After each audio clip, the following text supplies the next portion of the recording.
sorry I'm late. I had some things that I had to do, and I was kind of cutting it close. So just give me 1 second. All right. All right.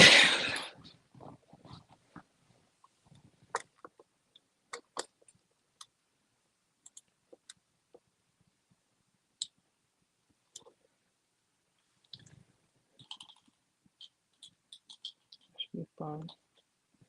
Okay, should be good.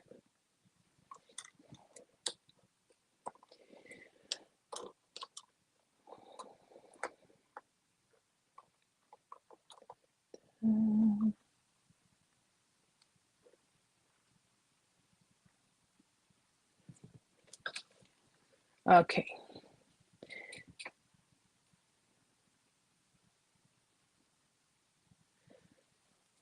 Hey Ty, how you doing, sweetheart? Oh, don't mind me if I seem kind of off, guys. Had a very long day, very very long day, but I'm just glad that it's Friday and I'm glad it's over.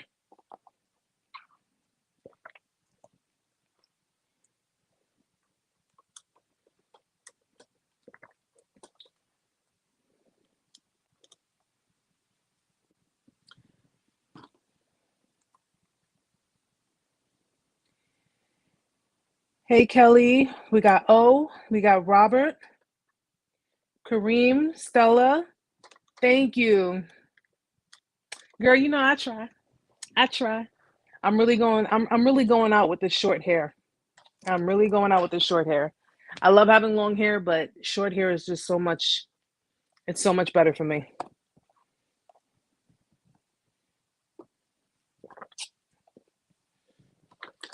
So guys, I wanted to mention a couple of things before we get started. First and foremost, thank you to everyone who showed up to the group chats. The past group chat. It was the past Saturday. For the guys who came out, thank you so much. Thank you for being courageous enough to sit and meet and chat and support one another. And to the ladies, they were both very very awesome chats. It was just the group meetings were just they were pretty cool. Everybody got to know each other. People were just expressing their situations, giving each other advice, and that's what you look for in a support group. So I'm so appreciative of you guys, for coming out.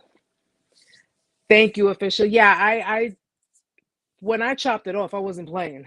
I really wasn't playing. And I'm glad I did it too, because it just takes a lot of weight off. We're going to be going into summer soon, and I really don't feel like having long hair. It's too hot for that. So I definitely.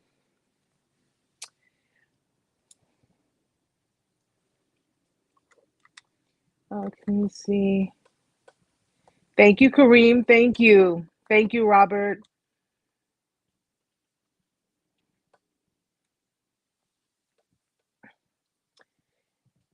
It's all right. Ty, you already know. You're here in spirit when you guys are here in spirit when you're not physically here, okay? I understand that. Everybody, listen, just because you guys have gone through the motions and it doesn't mean you don't have lives. You guys have lives. You guys have things you need to do. And that's great. It's great because it lets you know that you're not really stuck on that. You're moving forward with your life and doing what you got to do. So just remember that it's okay to have a life. It really is. And if you missed the live chats, or excuse me, you can't make it to a group meeting, that's fine too. Don't worry about it. It doesn't mean that you don't support. It doesn't mean you're not here for the other people and for the channel. It's always important to prioritize your life first. So, and if you can't make it, you can always catch it on the stream. So nothing to fret over.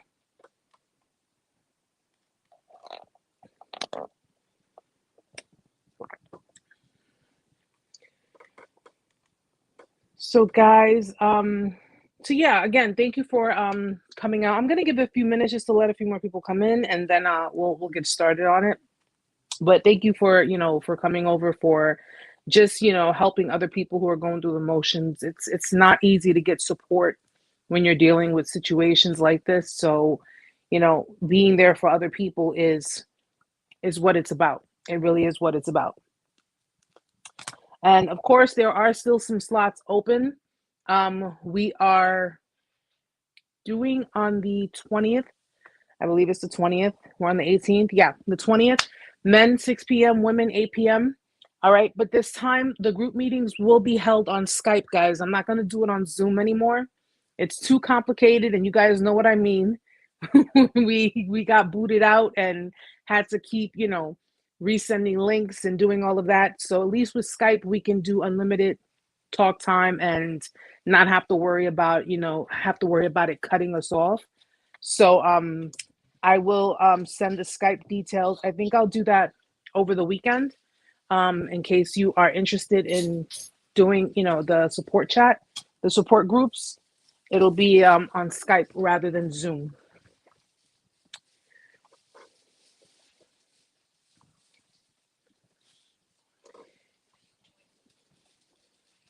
Yeah, Ty, it was. And not only that, we had to, like, with the girls, we had to like send like 3 different links, and each time they try to click on the link, it wouldn't let them do it. They had to like click on the link prior. So I figured with Skype, it's just, and I think you don't even need an account with Skype.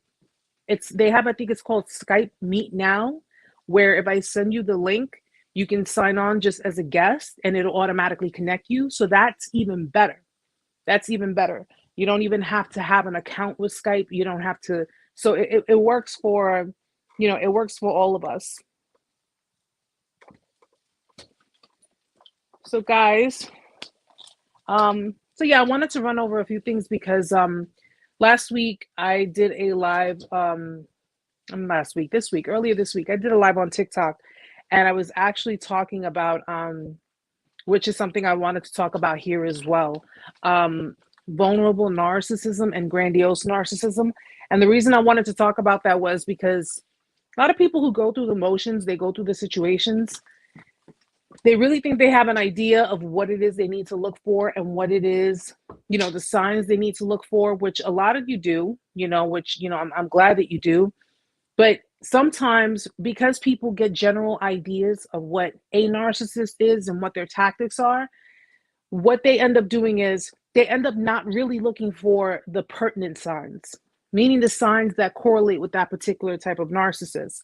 Now, often you hear about love bombing and, that grandiose behavior, the grandiose ego and attitude. It doesn't work like that for every single narcissist. So, I often tell people to make sure that if you're looking for certain signs, you first have to decipher what type it is that you're dealing with. And the reason I say that is because, the grandiose types are the type that will basically essentially come in on their own pedestal. So they'll come in as if they are, already of importance. They have a high importance, and they're someone that you should be admiring and someone you should be interested in. Okay. They give you that, it seems like confidence, but the reality of it is that it's an overly inflated ego. And then the vulnerable types are the types that do pretty much the opposite of the grandiose types, at least in the beginning, so they're not coming in very full of confidence and, coming in on that pedestal. They're coming in pretty much expecting you to anchor them onto the pedestal and then lift them up. So vulnerable narcissists are also known as the shy narcissist, closet narcissist, the inverted, the introverted types, whichever you want to call it. They're known to be the ones that come in with the low self-esteem. Usually they'll appear to be more humble, more down to earth, like the earthy type of people. They're more, I'm not all that. And, they pretty much put themselves down. All right. Which is kind of hard to believe because you would expect the narcissist to, kind of keep themselves on that highly inflated ego. This is where people can often get confused. And it's my belief that people who do not really understand the difference between the two, they end up going in deeper and deeper and deeper with a certain type of manipulator. So if they think that, well, this person isn't love bombing me, they're not giving me the whole, we're soulmates attitude, and we're in love, and all of that nonsense, they must not be a narcissist. No, it just simply means that they're a different type. A lot of their behaviors are pervasive, so a lot of their behaviors will be pretty much similar in your situations. It'll be pretty much the same. The devaluation, the discard, the hoovers, the recycling, it's all pretty much the same. It's how it's initiated is pretty much what's different. The vulnerable type of narcissists are pretty much, I believe, to be the scapegoated types, because vulnerable narcissists are usually the types that have been abused in their childhood. They've been abused verbally, emotionally, physically, psychologically. They've been abused to the point that their self-esteem has been so eroded. It's been so destroyed by the narcissistic parent in their life, or whomever it was in their life that was a narcissist, that they ended up becoming more the toxic type. Okay. They ended up becoming more the Debbie Downers, the ones who really project their nasty behaviors and their nasty attitudes onto you. The grandiose types are the ones who are more on the golden child status. So they're the ones who are really the extension of the narcissist who is in their life. They're the extension of that narc's ego. They're the ones who are, I am who I am. Who do you think you're talking to? Or, do you know who I am? Do you know that I can have you and everybody else? Those are the types that they come in on their pedestal, and they ingrain it in your mind that that pedestal is real. They ingrain it in your mind that they are the bee's knees. They're the most important people in your life, or they will be the most important person in your life. So we have to remember to decipher the difference between the two. And I say this more for people who are new to the whole narc abuse survival community, because, you can meet, being survivors, you can meet narcissistic people along the way. You can still meet them along the way. Just because we survive certain things and we become a little more aware doesn't mean that we're incapable of attracting these kinds of people again. Anyone can attract a narcissist. Anyone can attract a manipulator. It's the level of sustainability that you have in that relationship that determines the type of trauma bond you will receive in that relationship. So being as you're well aware of what it is they do, of what it is they, now you just have to be more aware of some of the things they don't do. Okay. And often, people in the community, people who are causing awareness, which is great. It's, I've noticed that some people, they generalize, and I'm one who likes to dissect. So I like to go, from the pyramid, from the top of the pyramid down, because I want to go completely through each level to help people understand that, just because this person isn't love bombing you, and yet they are extremely narcissistic, or they have these traits, that does not mean that they're not a narcissist. Don't take the level of love bombing as, oh, you're love bombing me, you must be a narcissist. Because love bombing can be done also by codependent people. Yes, their intentions may be different from a narcissist, but codependents can love bomb too, because of that level of that anxiety, that fear of abandonment, that fear of being alone, that need for validation, that need for acceptance. Okay.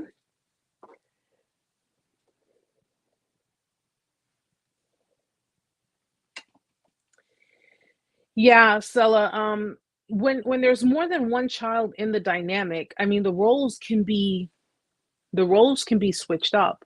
They can be switched up. And often, if you have one child who ends up not being a total narcissist and ends up not being, a codependent person, that's usually indicative of that was the forgotten child. That was the child that did not really, get involved with the abuse, because the narcissistic individual in that person, in the kids' lives, were pretty much primarily focused on two children. Okay, so if you have, because not every narcissist is going to create a narcissist. They don't just create narcissists. They do create children of codependent nature.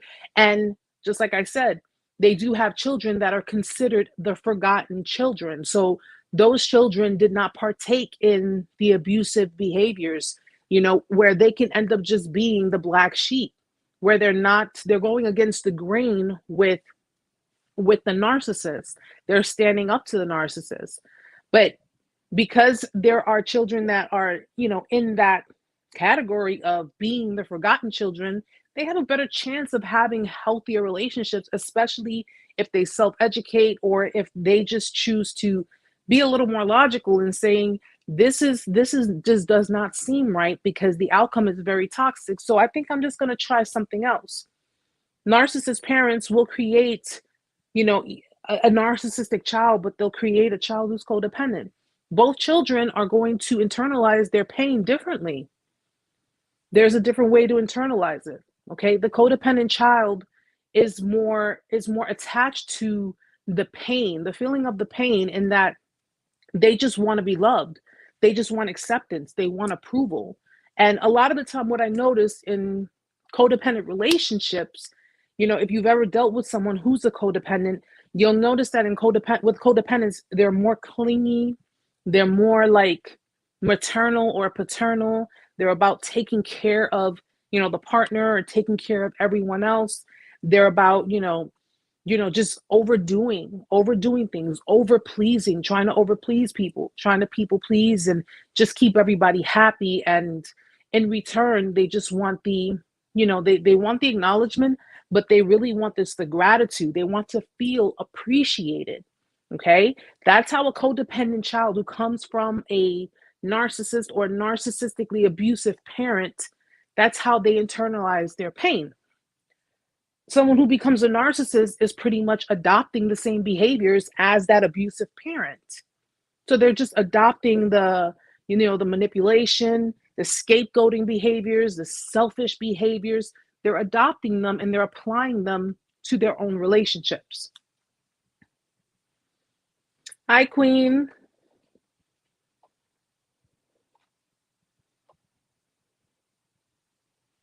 Hi, no comment?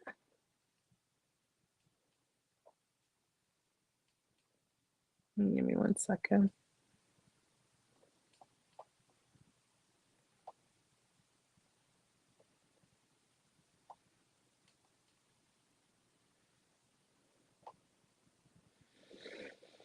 Okay, just want to make sure I wasn't forgetting anybody.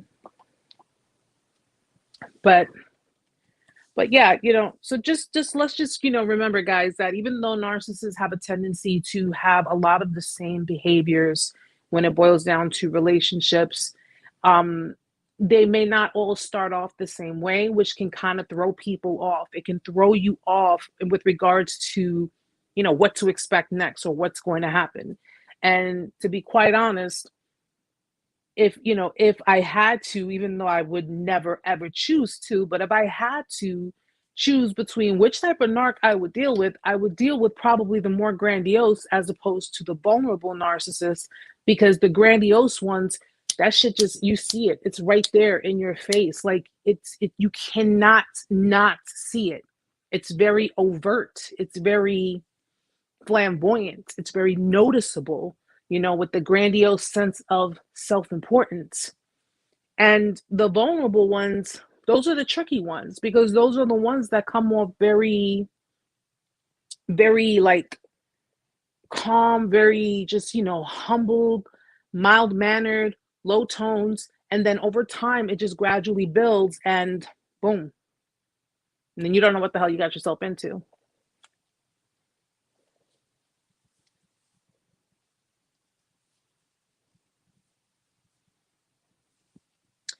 No comments. I have borderline personality disorder. Yeah.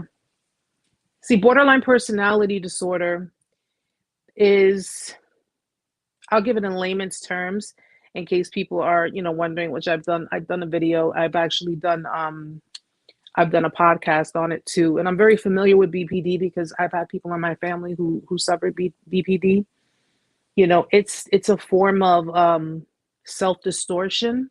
In other words, like when people perceive themselves in a certain type of way, in a negative way, they will end up projecting onto other people.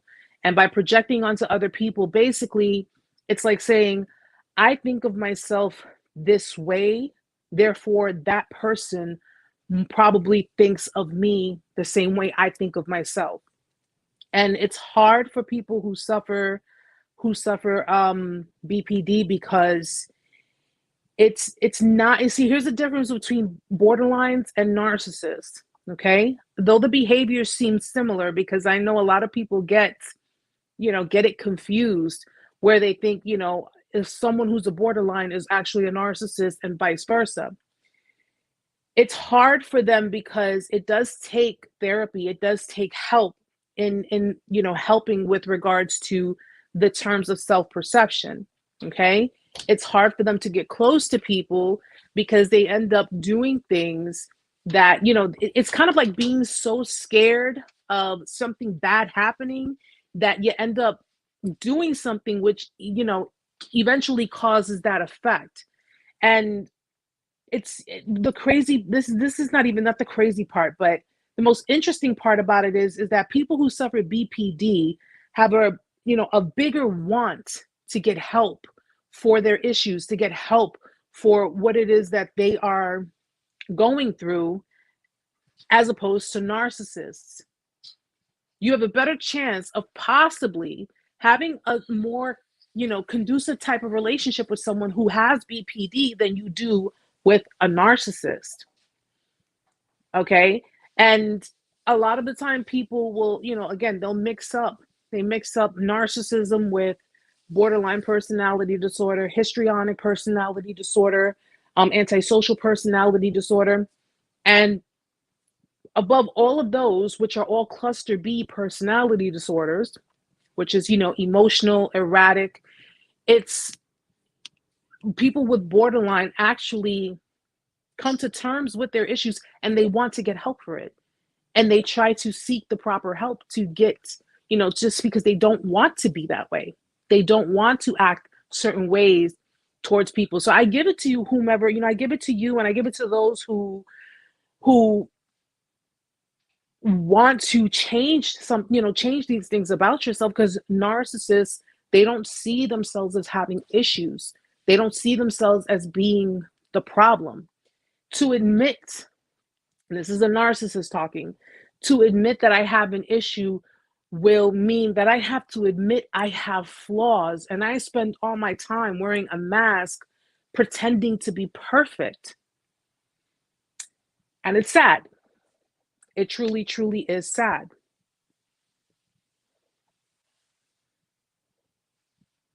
No comments. Something, I get it. I get it.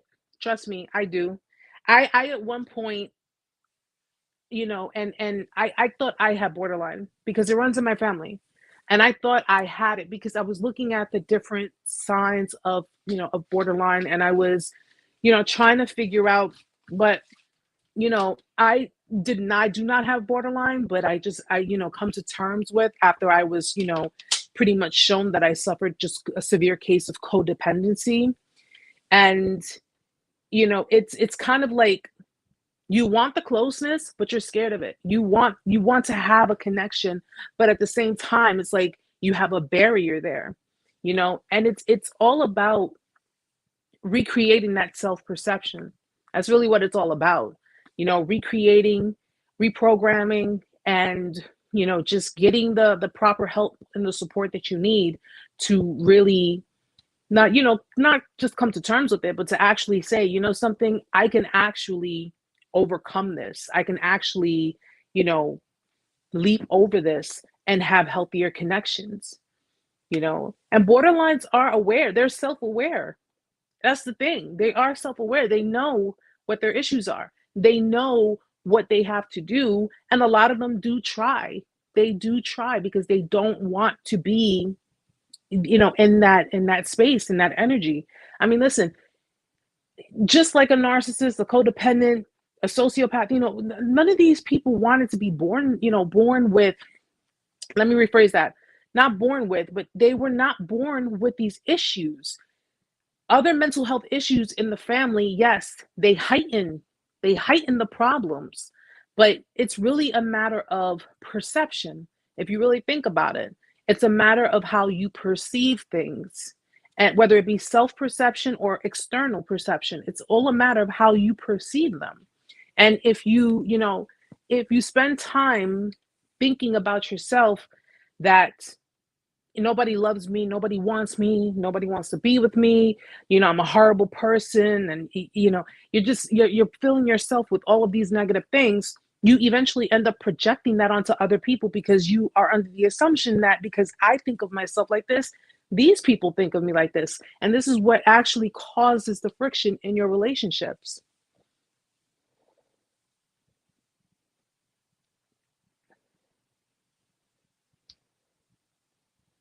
Yeah, Stella, I think one of the things that make people we were watching something on Netflix. It was called, I think it was called, what was it called? Vegan Fraud, Fraud, Fame, and Lies, something like that. And it's about this chick who owned, this restaurant in New York City. She was doing well for herself. She was doing really, really well for herself. And long story short, she met up with this dude who was clearly manipulating her. Like, I was getting so frustrated in watching this show because it's like, yo, I couldn't judge her completely because had it been me, I don't know. In my codependency stage, I don't know if I would have been the same way. But she literally destroyed her own life by, enabling this person to, swindle money out of her business to the point where she couldn't pay her employees. She, pretty much stiffed investors, and this person was literally gaslighting her, manipulating her. You know, I don't even know how the hell he got her to marry him, but, and he literally just robbed her of her dreams.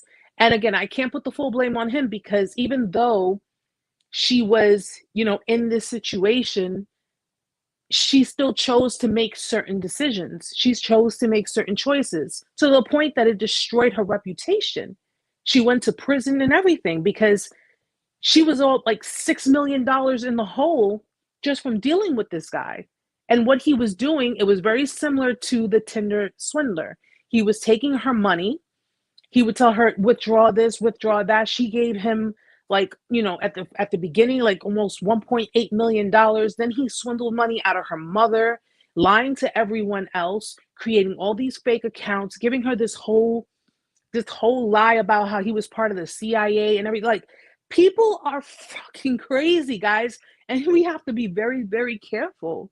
And he literally swindled her out of $6 million. And here's the crazy part about it: even though, even though he got all this money out of her, because it wasn't like he put a gun to her head, because he didn't do that. She was taking money out of the account. She was taking money out of out of her business. She owed investors. She owed, the person that she was trying to purchase the actual, like, entire business from. She owed so many different people, and instead of, facing it right then and there, she went on the run with him because she didn't have nothing else. What was she gonna do? Where is she gonna come up with all this money? And the bottom line was she was stuck with a $6 million debt, and he's still out and about. He is still out and about. And because of the fact that they were married, which I'm sure she did not sign a prenup, didn't really matter, because at the end of the day, all he would have had to have said, well, this was my wife giving me money. It's not like it was loans, that there were promissory notes and IOUs, or, affidavits, of a judgment if in the event of a default. None of that. Simply just withdrawing money and paying him, giving him money. And what was he doing? Traveling around, gambling. He had gambling addictions, which, be careful of those addictions, guys. So if anybody's dealing with narcissists, be very careful of those addictions, because they have a big reputation for having bad addictions, whether it be to lifestyles, drugs, drinking, material things. They have very, very big addictions. And this woman literally destroyed her own life. I can't say he destroyed her life. I couldn't say that, because at the end of the day, she destroyed her own life.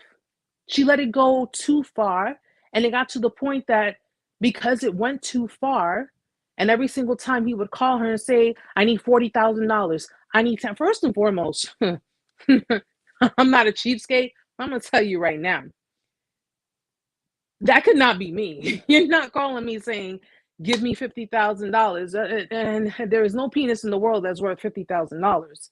Not going to happen, especially when it's coming from a business that I try to, build from the ground up to be my security. It was my dream. Not going to happen. Hi, Heather. Yes, Robert. The attention for them is extremely, and again, it's that level of insecurity. So it's the level of, narcissists are the kind of people, whichever way you go, whether they're grandiose, whether they're vulnerable, if they want to put up a front or if they don't, they're very deep down inside, they're very insecure people, which is why they need to go to these extents. They need to go to these levels because they have to keep themselves like relevant. They have to keep themselves relevant by any means necessary. And it's not just a matter of, because people think it's just, superficial things like, oh, I need to have, 500,000 social media followers. No, let's talk a little more about the relationships. You're dealing with a narcissist, especially a narcissistic ex. If you're dealing with someone, let's say, who's bitter, if they're bitter about the situation because, there was a level of rejection, or there was pretty much, no, I'm not going to entertain this anymore. I'm not going to entertain these games anymore because, you know what? I think the toxic cycle needs to come to an end. It doesn't come to an end when you say so. It comes to an end when they say so. It comes to an end when they feel that they do not want to bother you. But if you leave it up to them, it will never end. It won't end. It'll continue going on. They'll continue hoovering and recycling. And that's just the way it has to be. And a lot of the time, if you are not, if you're trying to avoid them, or if you're trying to ignore them, or if you're like, you know what, I'm not dealing with this, you're being too petty, you're being childish, they will go to further extremes. All because you said no. If you tell someone no, that should be the end of it, right? That should be the end of it. No. Okay. End of story. Not with a narcissist or a narcissistic person. They're entitled. They are entitled. They have every right to be in your life if and when they choose so. They have every right to control what it is that's going on in your life. And the crazy part about it is, especially the ones, if you guys have, like consistently, reran the cycles with them, which, it happens, guys. It's stuff happens, right? If you consistently rerun a cycle with them, each and every time you run a cycle with them, that gives them more authority to do things that are pretty much hurtful to you, non-beneficial for you, and pretty much just keeping you under their thumb. And that's not, and the crazy part is, that's not just relationships, that's family too. Family does that too, if not worse, because your family, clearly we all at some point in our lives look at it and say, well, this is our family. Blood is thicker than water, right? Blood is thicker than water. Guess what? You can still choke on blood too, man. Okay? If you're dealing with manipulators in your family, they're going to do things behind your back. They're going to do things, and, very sneakily. And of course, if they get caught, there's always going to be some kind of excuse, or there's always going to be some type of backlash. You're going to go against family. That's the big one. You're going to go against family. We're your family. You don't choose outsiders over us. Listen. Okay? I have family members I don't deal with, and I don't deal with them for my own personal reasons. I have friends that I don't deal with. Well, then again, they wouldn't really be friends, so then that would make them no longer my friends. But I don't deal with them for my own personal reasons. But if you choose not to deal with certain people, they're going to basically make you out to be the petty person, the bitter person, the person who, is too over serious or overreacting, or, you know, I said it in this past week's live. Narcissists are the kind of people that will throw stones at you, but they'll hide their hands. They will hide their hands because they don't mind throwing all that crap at you. But so as long as it doesn't trace back to them, which is why a lot of them create fake pages, they create fake profiles. So when you are deciding that, you know what, I'm going to block this person, I'm going to delete this person, I want nothing to do with these people, what do they end up doing? Creating fake profiles because they got to keep up with you. They got to keep track of what it is you're doing.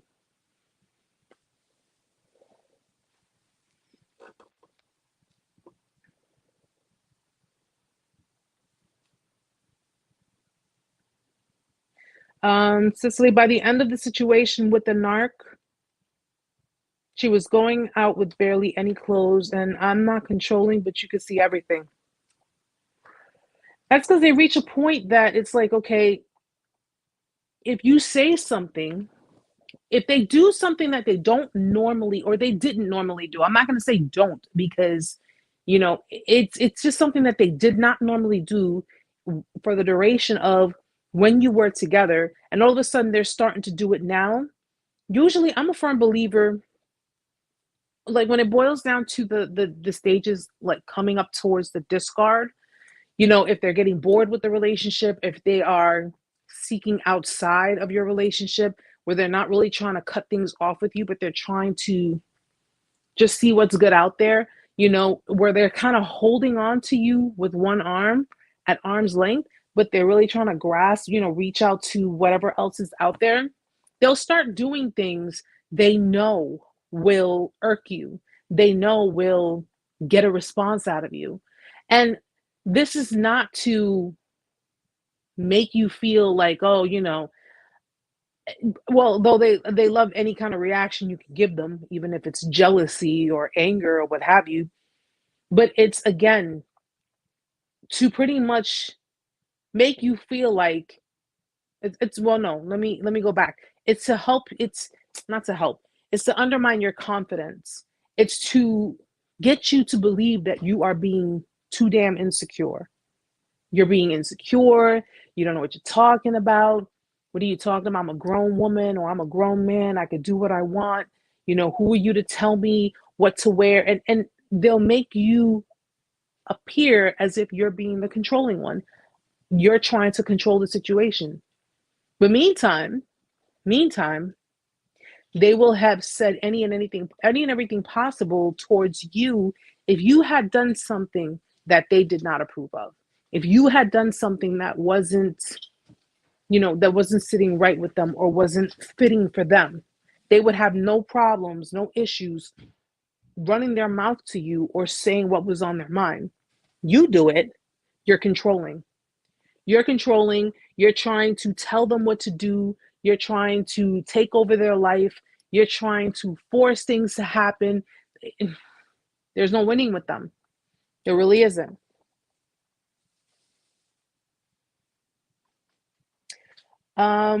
Nicole says, when you become observant due to codependency, having been like groomed and trained to it, sadly, it can make you a mean person when toxic people gravitate to your life.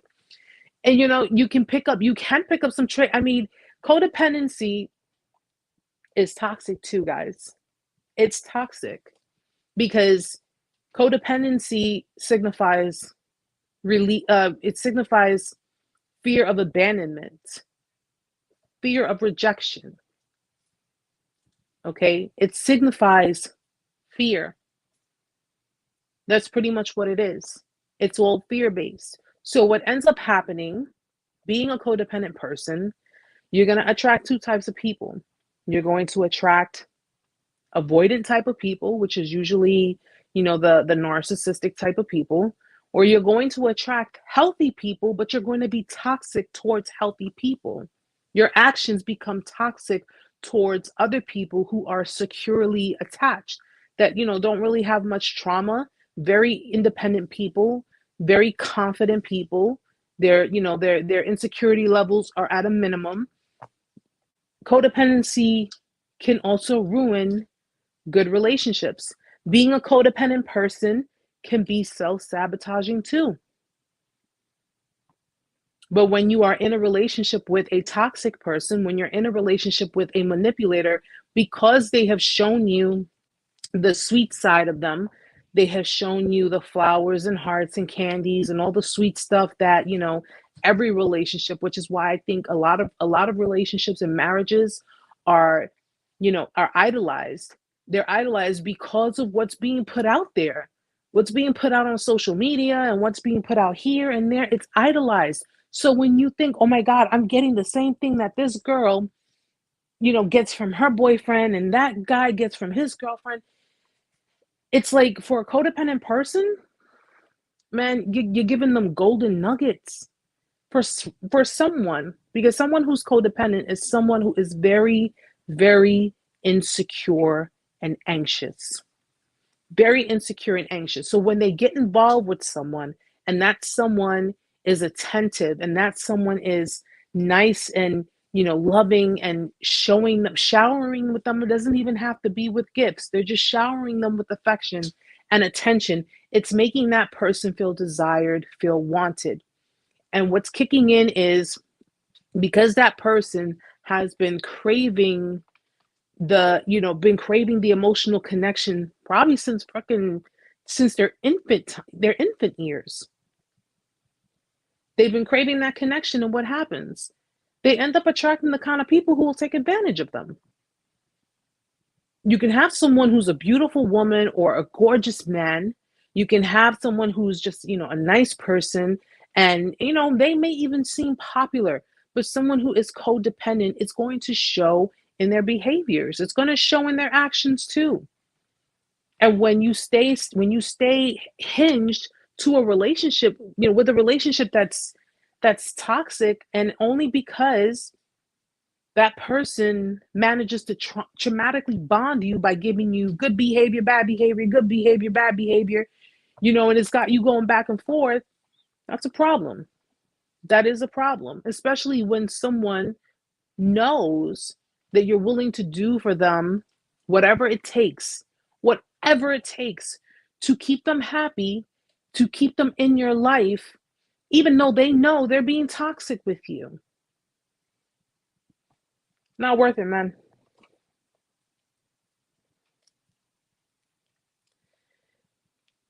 Yeah, I fell for the trap, Erica. She said, I think she's cheating with every guy she has a conversation with. It made me think twice, like maybe I'm jealous, insecure, and just tripping. But I was right. Sometimes, listen, I saw this video on TikTok. This girl was giving her story. She was engaged to this dude, and they had been together for a couple of years, got engaged. September of that year, they were supposed to get married, but something was just in her gut telling her something was wrong. There was a coworker that this person had that she just really, the vibe wasn't right.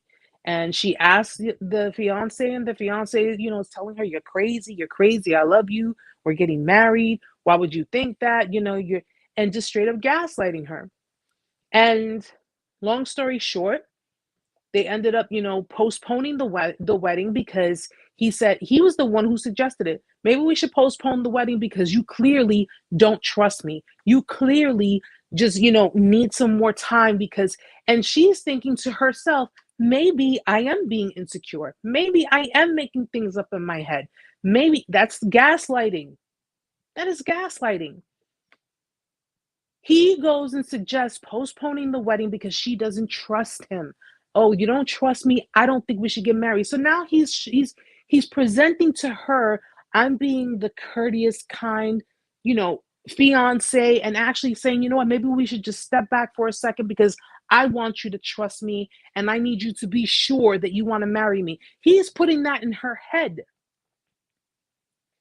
He's staying at the house that she put down for. Mind you, they had not lived together yet because they were waiting till the marriage, okay? She was staying with her parents. He was staying at that house that she paid for because she put down on the payment. And She decided to go over there one day. She goes over there. He's standing butt naked in the living room. She's like, what are you doing butt naked in the living room? And he goes, what are you doing here? What are you doing here? Yelling at her. Mind you, that's her house. That's her house, bro. And she's like, what do you mean? I live here. This is my house. I bought this house. What are you doing here? She sees girls' boots, girls' clothing, panties, you name it. The chick is in the room. The coworker that he was telling her, you're crazy. The coworker was in the room putting on his clothes because she was butt naked too. Now, unless these two people were fixing the plumbing and they decided to take their clothes off to do it because they didn't want to get it dirty, you must really think she is stupid. Biatch to stand there and say, okay, I'm crazy. No. And had that been me, she would have had to have crawled out the window. Because I either would have thrown her out the window or I would have, because everybody knows me, knows I would have had a bat or a stick or something in my closet. I don't play that, man. I don't play that. And you're in my house. You know what she ended up doing? She called the cops and said, there's an intruder in my house. She's like, yeah, maybe I shouldn't have done that. Bitch, I would have done worse. I would have done a whole lot worse. Okay? You're going to be up in my house that I paid for. You're going to be up in my bed that I paid for, sleeping with your coworker that you were telling me I was crazy for even thinking like that, Erica. You're crazy for thinking like that. Bro.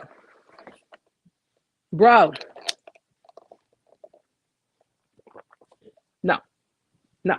I'm not a violent person. I'll tell you straight up. I'm really not a violent person. But if somebody would have put me in that type of situation, I would have gone to jail. I would have gone to jail. How everybody reacts to those types of situations, it's different. I can't tell people how to react. But me personally, I know I would have snapped. I would have snapped and I would have thrown that bitch out the window. I would have thrown her out the window. And if I lived on the first floor, I'd have made sure I threw her ass in the rose bushes with all the damn thorns in it. And then taken her clothes and burn that shit. Find your way home now. Find your way home now, biatch.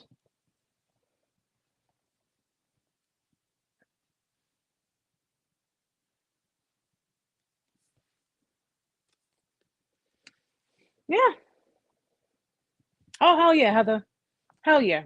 You're going to be in somebody else's house. And this is the stuff that narcissistic people do. Selfish people do. She found out later on that they had been having an affair for months. Months. I'm telling you, trust your gut. If something don't feel right, if something's sitting here in the pit of your chichos and you're like, no, something does not feel right. This person does not sit right with my spirit. Nope, I can't. I just can't do it. Listen, your gut is telling you something. Your gut is telling you something. If someone does not sit right with your spirit or someone does not sit right with you and they're trying so hard to convince you otherwise, they're probably lying to you.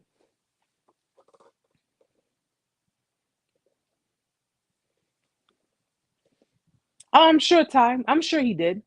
Especially considering the fact, I think she mentioned he didn't have a job. He wasn't working at the time, or he was like transitioning, whatever the hell that means.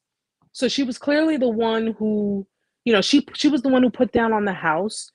He put down $500, which wasn't even his own money. It was his daddy's money. Okay. And yeah, okay. I'm like, sis, he ain't have $500 in his pocket. Why the hell are you marrying him? Like, you got to think about the stability as well. I'm sorry, I'm not a superficial person. I'm not materialistic, but I'm gonna tell you right now, I bring the table, you better bring something sustainable to put on that table. Okay? I'm not 18 where I could just dabble around and play games and be like, oh yeah, I'm gonna be a little hoochie mama and be a player and do all that. No, nah. Don't got time for that. Don't got time for that. Yeah.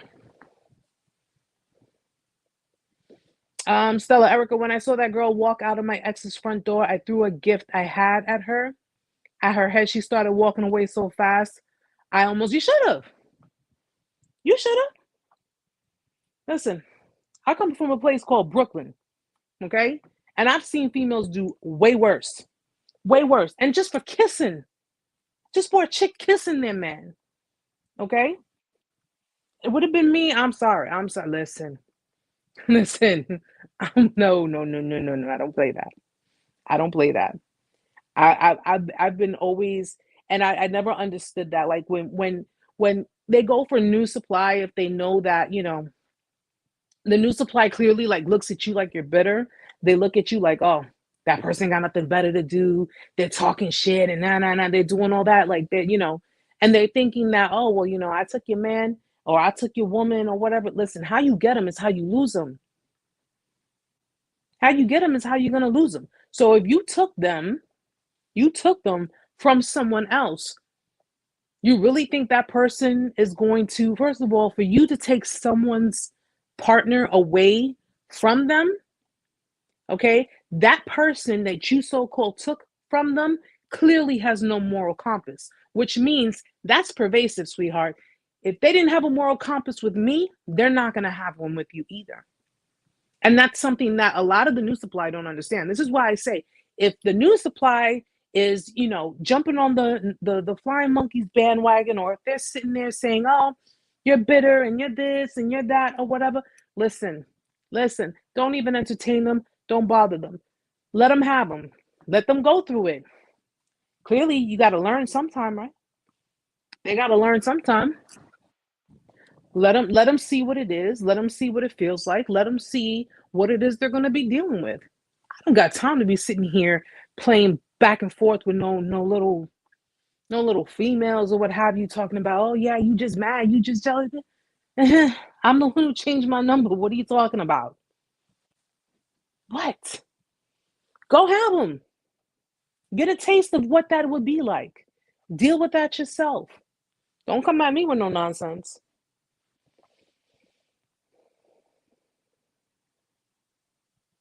Cicely, Erica, you saw the video of my ex. If I found out in person, who knows what I would have done. That's why, something, Cicely, I'm glad that, it went this way as opposed to that way. So it went right as opposed to it going left.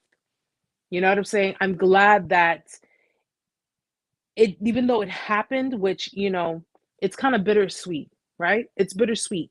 You got rid of a headache. You got rid of someone who was lying to you, who was manipulating you, who was feeding off of attention and dealing with people who, who will probably just wet it and quit it. You know what I'm saying? Who would just, you were dealing with someone who just thrived off of any form of attention, and their moral compass clearly was not present. I saw what she was doing. I saw everything that she was doing. And like that right there is a true depiction of the kind of females that I'm talking about. I don't do, first and foremost, a real woman does not need to put a man down to make herself feel good. Okay? She does not need to put a man down to make herself feel good. And if a woman puts you down to make herself feel good, she more than likely has a lot of daddy issues. Either her father abandoned her and her mother trained her to think that all men ain't shit, and she has to be, she has to be a bitch to live in this world. She got some kind of bitterness, but it's not towards you. It's not towards you. It's towards the male role model or the non-male role model that she was supposed to have in her life. Any woman who puts men down, who emasculates men, who sits there and says men ain't nothing, or she willfully and just sits there and says, oh, I could treat you like crap in front of everyone and emasculate you because I got you wrapped around my finger. That's because her father probably walked out on her and her mother was the one who put that bullshit in her head. Probably told her, something, your father didn't want you. Or maybe the father walked out on the mother, and because the mother, to spite the father, took it out on the daughter. There's resentment there. Somewhere along those lines, there is resentment there. And she feels the need to take it out on men. Take it out on men. Why? Because you guys have penises between your legs. That's why. That's simply that. But a woman does not need to put a man down to make herself feel good. And the part about it that was, for me, I never put this person down, not once. If anything, I always encouraged them. I always encouraged, I always enforced, I always complimented, and it was something that was coming genuinely from me. And even when I did these things, I got questioned. What are your motives? Why are you doing this? Why are you saying things like that? Geez, what kind of females did you deal with? And I saw what kind of females he dealt with. And now I understand why this didn't work out. I understand it completely. And I'm not tripping over it no more, because it's like everything that person did was because of themselves, not because of me. I didn't do anything to warrant that behavior. So, but understand that too, guys. If you're dealing with the kind of females that are like, they think they're God's gift to men, or that they can just, come and go as they please and deal with different people, and then choose when they want to come back and deal with you. Yeah, need to, and that's another thing. That whole breaking up to make up, to break up to make up. I'm gonna tell you right now, man, that shit's got to stop too. Do not let these people back in your life. Someone who's toxic, you just have to. Okay, God's already showing me ahead of time, so I'm just gonna let you go. I'll let you go. Have fun. Vaya con Dios, or el diablo, whichever you prefer. But that's on them.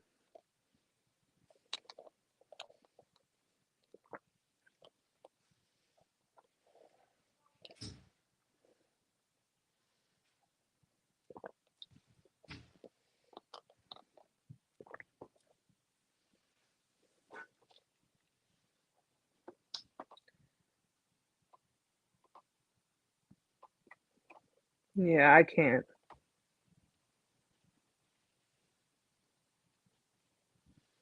And Cicely, I'm glad it's refreshing for you. I'm glad, listen, one of the good things about being single is that you get to go to bed not worrying about who's doing what behind your back, not worrying about if someone's cheating or lying, or doing stuff that, they're not supposed to be doing while they're in a relationship. I one-sided relationships, it's never gonna work. It will never work. People who deal with narcissistically abusive people, you're gonna be dealing with, you know, pretty much supply and demand. You supply when they demand. That's it. I found it to be more feasible for me to be single. And I've been single for the past going on 4 years. And I don't go looking for people. I don't, harass people. I have everybody on block. It's other people who are creating fake pages and watching me and following me and trying to troll me. I don't bother with these people. I don't say two words to them. If I see them in the street, I'm already half blind anyway. So what the hell? You know what I'm saying? I don't say anything to anybody. Because it's like when you finally decide to let go and just move on with your life and just get on with it, it's like when you want to talk about it, or you want to help other people, and you want to create the awareness, and now it gives people a reason to talk. Well, you're just bitter, you're angry, you're this, you're that. Nah, baby, I still got money in the bank. I go to work every day. My son is still good. He's fed. He's got his own room. My lights are still on. And guess what? My house is peaceful. It's quiet. Don't bother nobody. But yet, they expect you to be hurting and pain and just wallowing, like just crying and depressed. And who has time for that, guys? Who has time for that?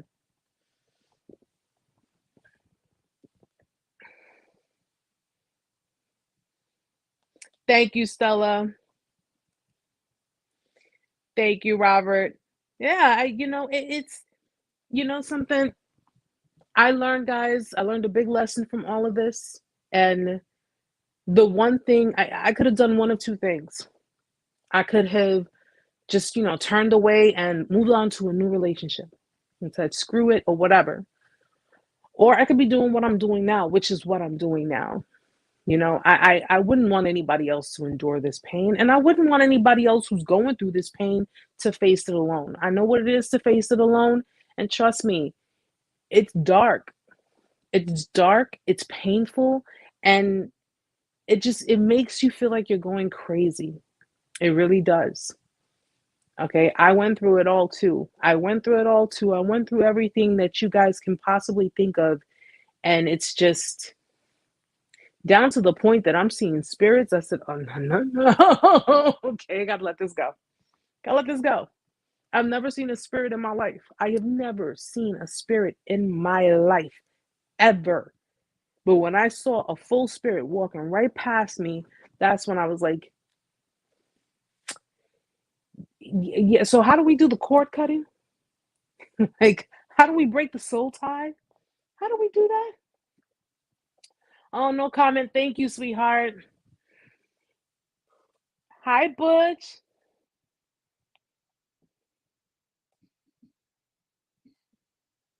Exactly. Ty says we keep asking when we're going to meet someone to treat right. When was the last time you treated yourself right? Absolutely. Absolutely. When was the last time you treated yourself right? Okay. I treat myself almost all the time. I treat myself. I pamper myself. I do things for myself. I enjoy, activities. I'm writing, I'm creating, and it's a great feeling, guys. It really is a great feeling. It's a great feeling to be selfish with yourself. Being selfish with yourself, nothing wrong with that. Absolutely nothing wrong with that. You dealt with people who were selfish with you and themselves. Now's the time to just be selfish with yourself. You don't have to get involved with anybody. You don't have to rush into anything. You know, I was talking to a friend of mine and I was like, what is the big rush? What is the big rush to get into a relationship or get involved with someone? Stay in a relationship with yourself for a while.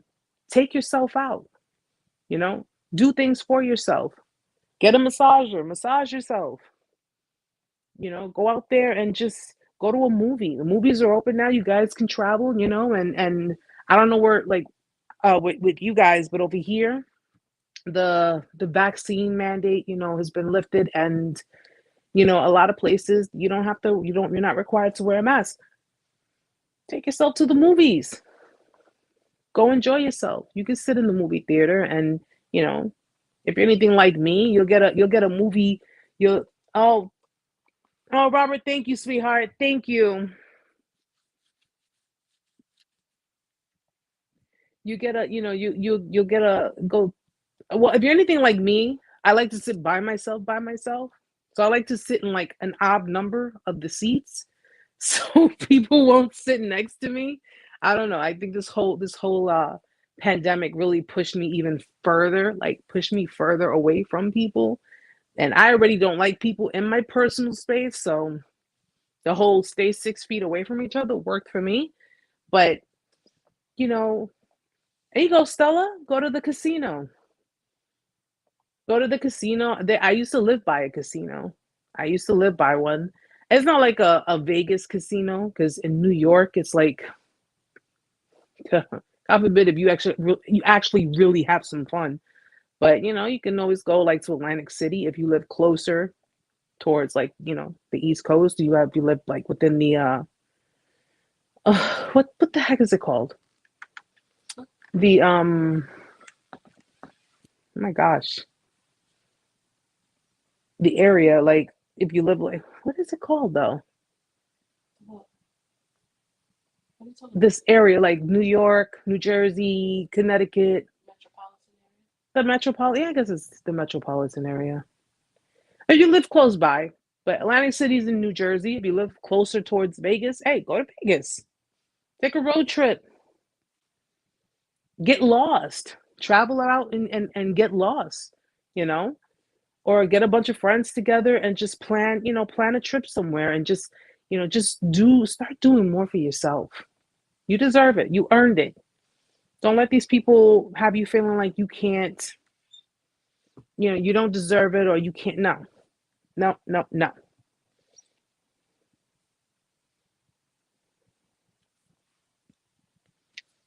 There you go. Okay, saturated in love, tri-state area. That's what I meant to say.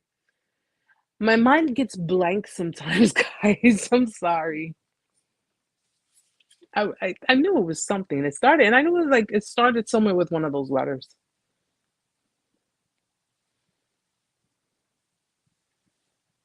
Robert, you're planning a San Antonio trip. My brother lives in Texas, and I thought like once because I got some situations going on at work where I'm like needed at work, but once I take vacation, I really want to do a road trip. That's what I want to do. I want to do a road trip. I want to travel, travel a few states, maybe go to like Tennessee and, you know, Alabama. I think I'll fit in. Bring my big door knocker earrings and I'll fit in just fine. Stella, I would so love for you to come to New York. You let me know when and we'll have an awesome time.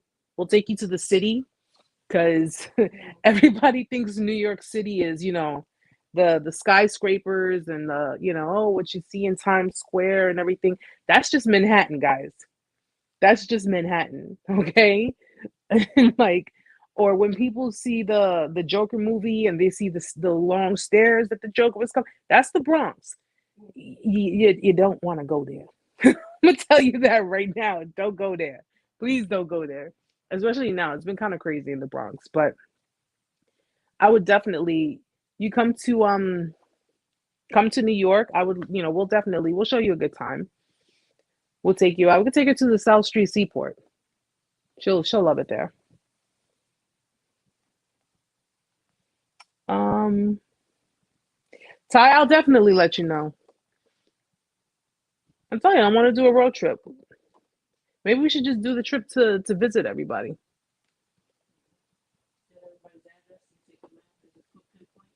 Yeah, we'll go pick up Stella at the border. We'll pick up Stella at the border and take her with us. Or we get a huge how about this? We get one of those like meet the Fockers, the RV. We'll get a huge RV, right? We'll get a huge RV and we'll pick people up on the way and then we all go to Vegas. That is more than just a week. Okay. I have a laptop.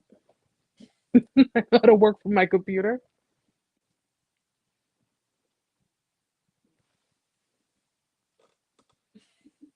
So yeah, so Sergio's from Los Angeles, Cicely's from Virginia.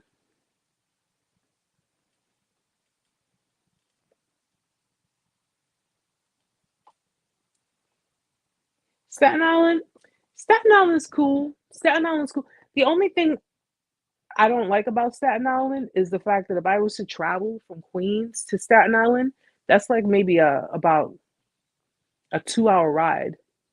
That's only like a 2 hour ride because I'd have to take like three trains, then catch the ferry, and then if I was going to see my cousin, catch like two buses. It's too much.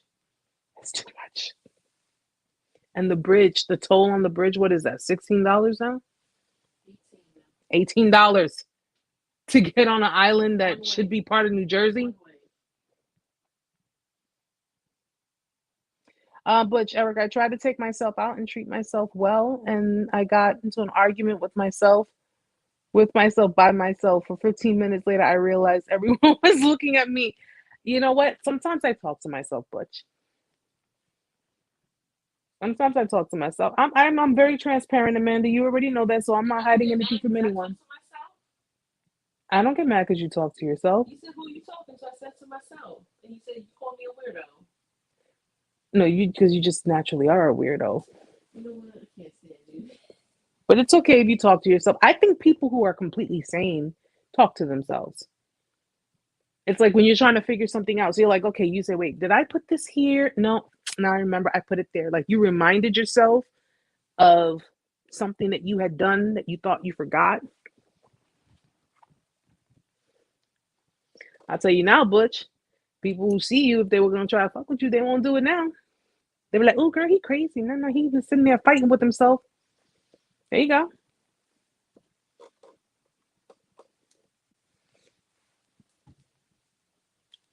Ty goes, nothing wrong with talking to yourself. You can even answer yourself. But when you go, huh? That's a problem.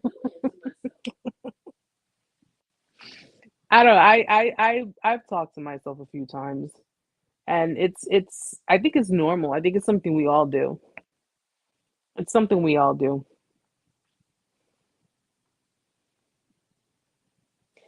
Yes, Cicely, it's I would do it mostly probably if I didn't want anybody sitting with me, then I think I would start doing it because I'm very big on my space. I don't like people in my personal space, so but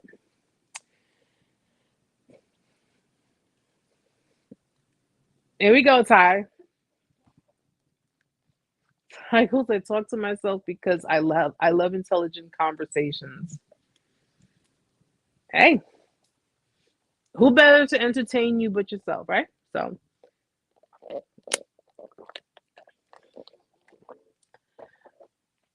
but no comment. I like my own company. Yeah, it's important to like your own company. That's how I managed to really get over my codependency, guys. I managed to enjoy my own company. I managed to actually sit there and say, you know something, I'm a really cool freaking person. And I actually enjoy being with myself, by myself. I actually, and I just, if you can't love yourself if you can't just be content with your own company, that you have to have company of external people, then that's a level of dependency. You should be able to be, with or without.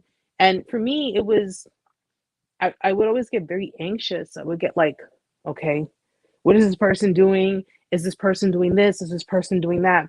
And the crazy part about, narcissistically abusive relationships, especially with codependence, is that, if a narcissist knows that you suffer codependency issues, or they can even see the traits within you that are clearly pointing towards codependency, they will purposely do things to make you more anxious.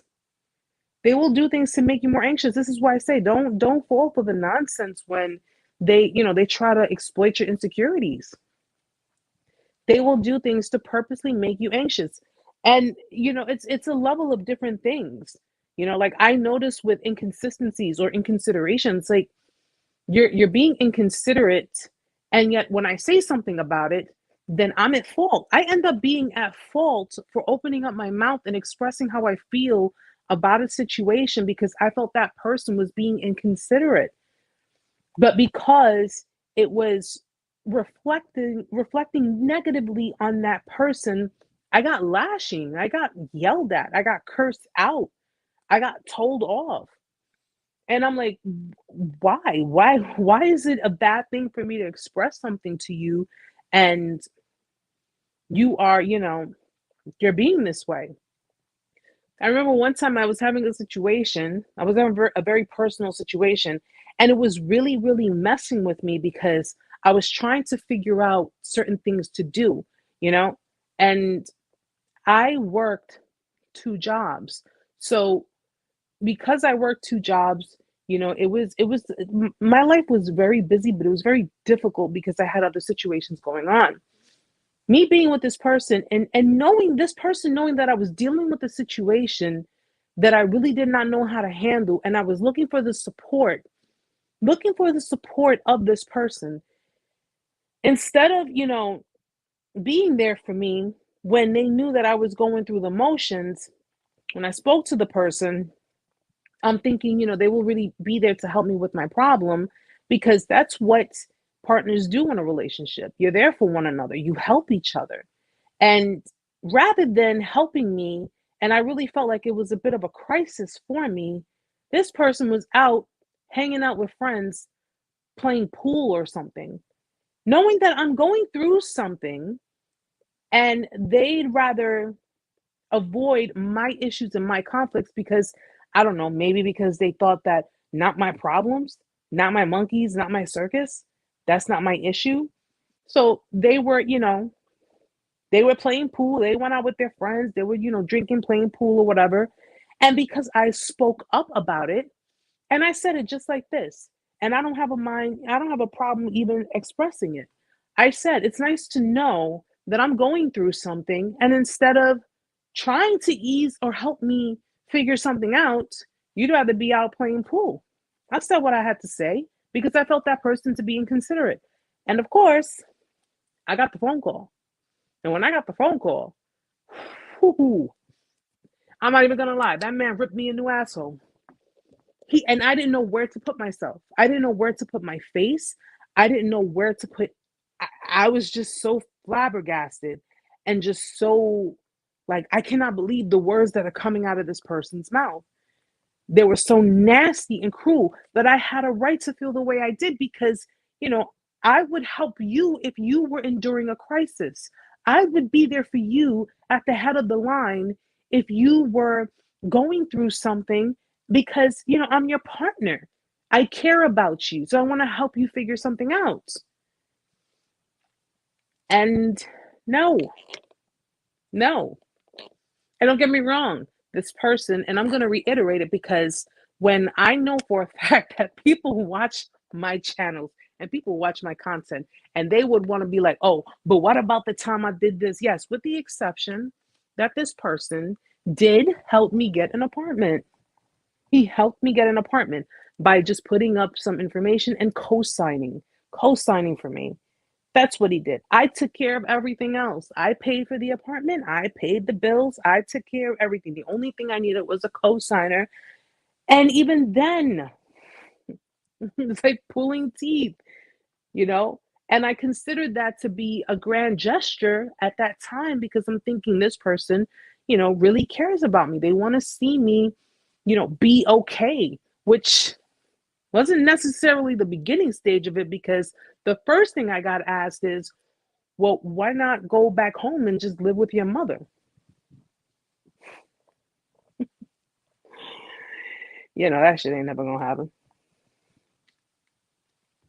Yeah, Robert, it's just a matter of if they're inconsiderate, they're inconsistent with certain things. It's you need to just accept it for what it is and not open your mouth about it, not speak up about it. Because if you do, then you get met with narcissistic rage, you get met with, you know, crappy attitude. And if they really feel like you piss them off beyond, you know, beyond anything else, they'll sit there and make your life miserable. They will make your life miserable. And it's simply because they're dealing with whatever the hell it is they're dealing with, internal struggles, and they want to project that onto you. I've dealt with a lot. And at the end of the day, I compared the good with the bad. And there is no amount of good that happened that warranted me staying there and not seeing my value. None whatsoever. I realized my value. I realized what was going on.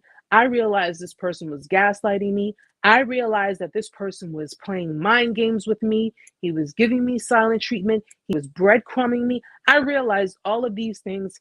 And as hard as it was to walk away because that other part of me was saying, you love him, you love him, you love him, you love him. I'm sorry, I got a little too much self-respect to sit there and let someone treat me the way that person treated me and then sit there with my arms and my legs open, waiting for him to come back when he was done doing what he was doing.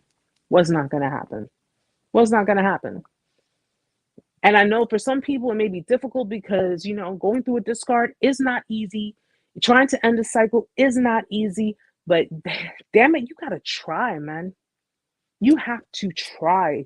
Keep pushing forward. Stop letting these people dictate your life. Stop letting these people, you know, make you feel bad for standing up for yourself. Make you feel bad because you won't conform or comply. Make you feel bad because you're actually seeing your value because they're choosing not to. Stop letting these people do that. Okay? Just listen, these people, they always going to be who they are. They're always going to be who they are. And for anyone who's going through a discard and anyone who's dealing with, you know, with it for the first time, listen, it's not the end of the world. It gets, trust me, if you do things the right way, it gets better. It does get better. Okay? Time heals all wounds. So please just keep that in mind.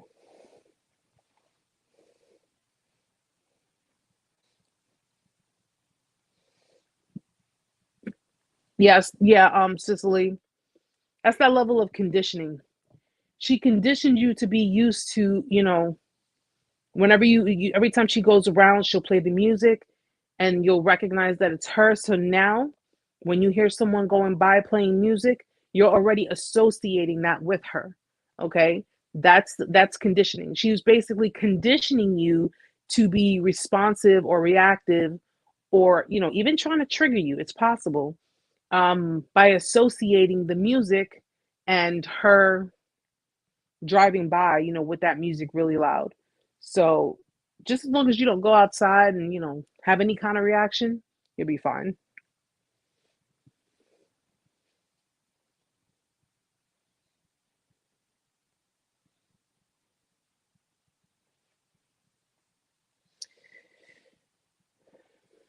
Yeah, Robert. I mean, I wish I could say that these people, listen, some of them change? Probably. I mean, there are a few who probably do. I can't say yes, I can't say no, like in the sense of I know people who personally changed, but you know, anyone is capable of change. It's just a matter of wanting to change your behaviors, your train, your thought process, wanting to change these things. And if you're not going to change, if that person is not going to change, then it's just not worth holding on to, because it's just going to continue to be one-sided. It's going to continue to be inadequate in its own nature. It's going to continue to be an unfair relationship.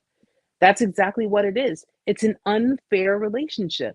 And we all deserve better than that, especially when you weren't trying to be unfair with them. You were trying to be equal, but that's unfair to them.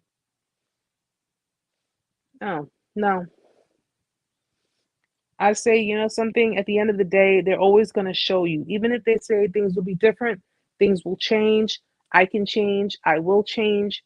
This will happen. There's always going to be something. There's going to be a slip. There's going to be a fall, because when you have someone who's too ingrained with their thought process, it doesn't matter. It doesn't matter. You could try all the loving in the world. You can try all the sympathy, all the empathy. You can try it all. Does not matter. That's where we're talking years and years and years of ingrained distortion. It doesn't matter.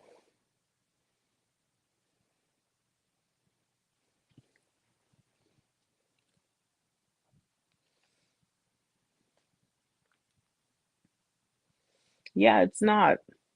It's just not worth it. It's just to the point that these people are self-sabotagers. They're extremely toxic. And the mere fact that they have to use a mask to get people to trust them, only to sacrifice them in the end, that says enough. That says enough. For me, that says enough. I couldn't, when the emotions kicked in, and the reality kicked in of the situation, I had to make a choice. I had to make a choice. I could sit there and let the person treat me like garbage and wait for them to come back and probably gaslight me and tell me I'm a changed person, and I didn't mean for things to happen, all because things didn't work out or the grass wasn't so green. Or I walked away, which is exactly what I did. I walked away. I could not see myself, as much as I cared for that person, I could not see myself devaluing myself any more than that person devalued me. I couldn't do it. I couldn't. I don't suffer prideful problems, pride issues, but I am somewhat a prideful person. And I looked at that like, you know what? And that's when I said his ex can have him. I'm like, yeah, she can have you, man. She can have you, because you opened that door. I couldn't even fully blame his ex. I couldn't fully blame her. He was the one who opened that door. I let him deal with whatever consequences he was dealing with on his end by himself. Because anything they face, guys, when you leave the picture, no matter what it is, anything they're facing to where they want to come back and say, I'm a victim, a lot of stuff has happened to me, me, me, me, me. Anything they face, that has nothing to do with you. That has nothing to do with you. Okay? I don't know if you guys saw it. I posted it up on my Instagram. But I said sometimes people are facing God's wrath for something you know nothing about. You trying to save them is going to put you in the eye of the storm. Know when to walk away. You cannot be saving everybody. Okay? Know when to walk away. Sometimes people are facing their own karma. If you think when they come to you, oh my God, I lost my house. Oh my God, I lost my job. Oh my God, I lost my car. I lost this. I lost that. The money in my bank account was all, was seized or it was frozen. Karma's a bitch, ain't it? That ain't got nothing to do with me. That has nothing to do with me. I don't do your payroll. I don't pay your car note. I don't mess with your house. I don't do nothing. I have no affiliation with you. Why are you coming to me? Sometimes people are reaping what they sow. Let them. Let them. You got to let them. You got to let them. You got to let them face their own karma. Just because it's not the same thing you're going through, they're still going to go through something. And it's not called being a bitch. I'm not being a bitch. I'm simply staying away. God is protecting me from being touched by your nonsense. But they'll look at you like, oh, so you really going to let me, be homeless, or you really going to let me know? I'm not going to let you do anything because you are not my responsibility. You're not putting that guilt on me because I am not responsible for you. Okay? They will try to make you responsible for them, or they may come and try to tell you, that I'm dealing with a lot of stuff and, you're really going to turn your back on me. I don't want the devil in my house, man. Straight up. The things that these people do is not of God. The things that these people do is wrong. They do people grimy. They do people dirty. They are horrible, just horrible with a lot of the things that they do, whether it's overt or covert, whether it's grandiose or vulnerable, it does not matter. The things that they do towards other people has an extremely negative effect, very toxic. And at the end of the day, what they don't understand is what you put out there is what you get back. So I suggest that people make sure they put good shit out there, because trust and believe, you throw bad shit out there, you're going to get it in return. You're going to get it in return. And then they want to cry the victim and be like, oh my gosh, I can't believe all of this is happening to me. Because in their mind, they're perceiving themselves as being good people. What did I do to deserve that? Are you serious right now? You're really going to ask that question? What did you do to deserve all of the loss that you had? Do we really need to go back? Let them deal with it, guys. Let them deal with their own stuff. Let them deal with, what? I don't tell people what they deserve. I don't tell them what they deserve. I don't sit here saying you deserve this and you deserve. Nope, I'm not God. I don't tell people what they deserve. Okay. But the one thing you got to understand is that if you hold on to resentment, you hold on to anger, you hold on to bitterness, you're not allowing God to do what he needs to do, because you're keeping control. You're trying to keep control of things, of the whole situation. And by people who are going through the motions and dealing with narcissistic discard, and reacting and getting angry and fighting, sometimes you just got to walk away and let it be. Let it be on its own. Okay? We all reap what we sow. And if people who are good people manage to meet shitty people and go through shitty situations, you really think that these people are not going to reap what they sow too? They are going to reap what they sow tenfold. That's why God said, do not seek revenge. Vengeance is mine. Vengeance is mine. Your revenge on people, on a narcissist, is nothing compared to God's. Nothing. Nothing. Let him have them. These people want to be prideful, arrogant, conceited, disruptive, toxic, manipulative. They want to be all these things. No problem. Let God give them the spanking. Let God handle them. You just do what you got to do for you. Continue moving forward and move on with your life. And the fact that you'll be successful in your life, they end up losing everything in theirs, and they'll try to come towards you, and you slam that door in their face. Double karma.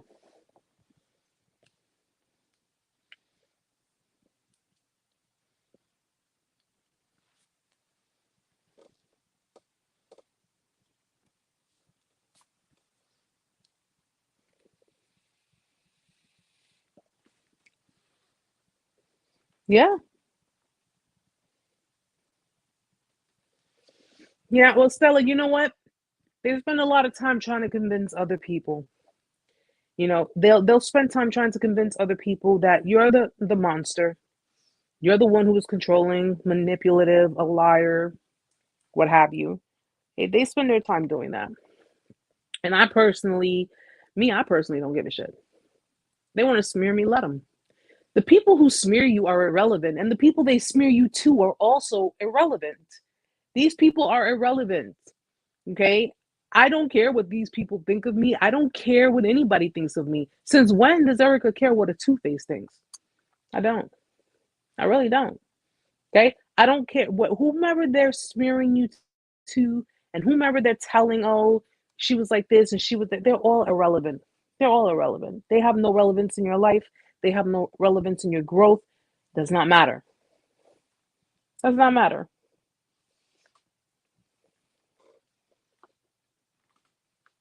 You're welcome, Sergio. You're very welcome.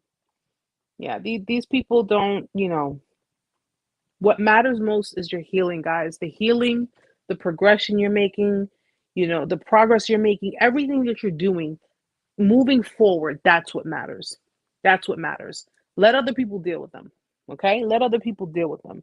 They're going to end up coming across somebody who's not going to play the game too nice and end up doing something to them. Now, I don't wish bad on anybody, but at the end of the day, listen, you get what you give. That's how life works. Okay? We get what we give. A lot of us who are codependent, dealing with people like this throughout our lives, we were dealing with these people for a reason. It was a lesson we had to learn, and it's to break codependency. You have to break it somehow. You have to break it sometime. You can't be codependent and be 65 years old. You'd be living at home with 80 cats and God knows what. It just doesn't, it doesn't, to have a healthy relationship, grow old, possibly. If you guys want to have more kids, have more kids. If not, just get married, get retired, live your life, and, we die. Put a tree on my grave. Bring new life to the world. That's all we can do, guys. That's all we can do. I'm glad, Stella. I'm glad. I'm glad that you guys feel, that you can be yourselves here. You can be yourselves here. You could be yourselves in the group chat. You can just, there's no room for judgment. There's no room for criticize. I wouldn't criticize you. I wouldn't put you in a position, that you've already been in and that you're not comfortable with. I would not do that. I'm glad you guys can. Hold on one second. For some reason, my Instagram keeps recommending my ex page, even though I have it blocked. She probably made another page, Ty. She probably made another page. Instagram, if you have people blocked, and I know this for a fact because I have quite a few people blocked, and none of them come up as recommended for me. None of them. It's possible that she may have created another page, use the same, profile information or what have you. It is possible, but usually when you have them blocked, if you have them blocked from your account, Instagram's not going to recommend. They're not going to recommend someone that you have blocked.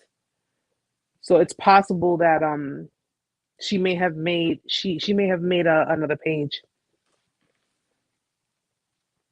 Yes, Robert, absolutely. It's a place just to be yourself, hang loose, talk to one another, support one another, just be there for each other and, pass no judgment. You know, I saw what you guys did in Sunday's meeting, and that was awesome. You know, you guys were interacting with one another, holding no judgment, and it's amazing. It's amazing that you guys could come together and really, you know, just really be there for people you've never met, and be there for each other. That's awesome. That is the work of God. Okay, so guys, oh, I'm gonna get ready to call it a night. You guys know me. Yeah, Cicely, yeah, she probably created, she probably saw that you blocked her and created a different account. Block that one too. As many she wants to make, block them all. Keep blocking them.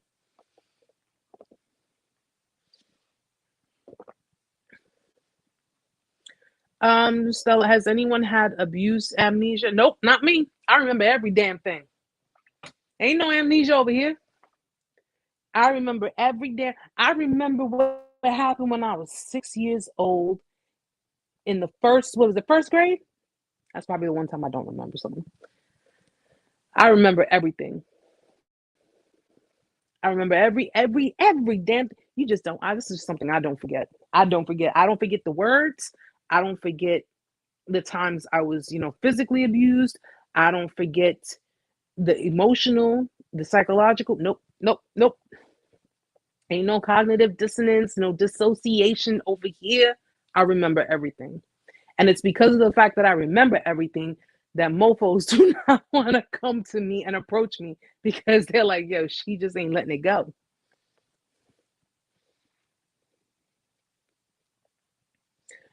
Okay.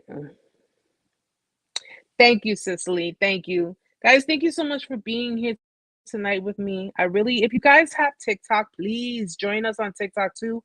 It'd be live over there. This week's TikTok had over what was it, 10,000 views? Yeah, 10,000. It had over 10,000 views and almost 400 and something people. Yeah, 454, 17,000 likes. So if you guys have a chance, download download TikTok. I'll be there next week Wednesday. I'll be there next week Wednesday for the live. And you know, there are a lot of people there too, guys. A lot of people there too. I need some help over there. So if you can do it, Wednesday, 8 o'clock, I'll be on there. And you guys can, you know, help speak to other people, because a lot of people come out on there too. They really do. They just be popping up. And this past week, it was crazy. It was beyond crazy. I couldn't answer all the questions, and it definitely was. Stella, you have a beautiful night. Have a great weekend. I'll see you on Sunday. Guys, again, if you want to join the group meeting on Sunday, let me know. I have to check to see who's already confirmed, but let me know. It's going to be done through Skype. Okay, so for the men, it's 6 p.m. For the ladies, it's 8 p.m. We're going to just, you know, chillax and talk and do what it is we do. Ty, my love, thank you so much for being here. Thank you for, as always, being a cool ass moderator. Appreciate you. Stella, how come I don't have Stella as my... Stella, I gotta make sure I add you correctly. Yeah, I'll check that. Robert, you want to... Yeah, just shoot me the email, because that way at least I can mark it down, because you could tell me today and no lie, I'll forget by tomorrow. That's how bad my memory gets sometimes. So just send me an email and we'll mark you on the calendar. Official, have a great night, sweetheart. Have a great weekend. Cicely, have a great weekend, sweetheart. And guys, again, thank you so much for being here tonight. I will see you guys back here, same time, same place next week. Like I said, if you have a chance, please join me on TikTok. All right, at Narc Survival 101. The information will be in the description box. So please, please, please join us there, because there's like a lot going on over there too. All right. My loves, have a beautiful night. Have a wonderful weekend. Okay, I will see you guys next week. Love, peace, happiness, God's blessings, God's protection, all that good stuff for you guys. I love you all. Have a great night, and I will see you back here next week. Good night, guys.